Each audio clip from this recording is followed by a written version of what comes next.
আল্লাহ পাক রব্বুল আলামিন আমাদের সবাইকে সঠিক বুঝ দান করুক। কি আসসালামু আলাইকুম ওয়া রাহমাতুল্লাহি ওয়া বারাকাতুহু। হুজুর, আমার একটি প্রশ্ন। জুমার দিন অনেকেই শুধু ফরজ নামাজ পড়ে চলে যায়, আগে পরে কোনো সুন্নত পড়ে না। এই বিষয়ে যদি আপনি একটু বলতেন।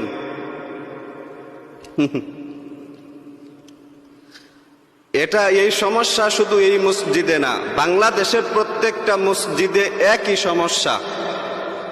শুক্রবারের দিন, জুমার দিনে অনেক আল্লাহর বান্দা দেখবেন খুতবাও শুনে না, যখন একামত হয় তখন নামাজে এসে দাঁড়ায়, শুধু ফরজ নামাজ পড়ে চলে যায়।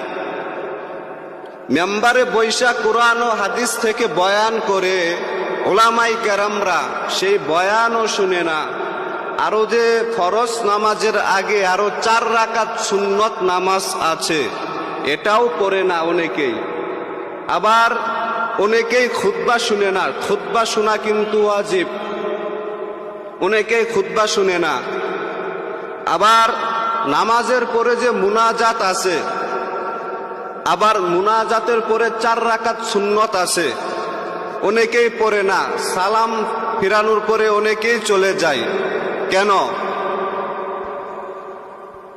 সবাই নামাজের পরে বসবেন, 4 রাকাত সুন্নত পড়বেন, মুনাজাত করবেন, এরপরে বাসায় যাবেন। শুক্রবার দিন আপনাদের কাজ কি?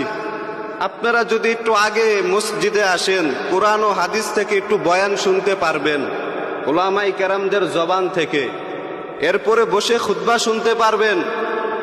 শুধু ফরজ নামাজ পড়লে জান্নাতে যাওয়া যাবে না।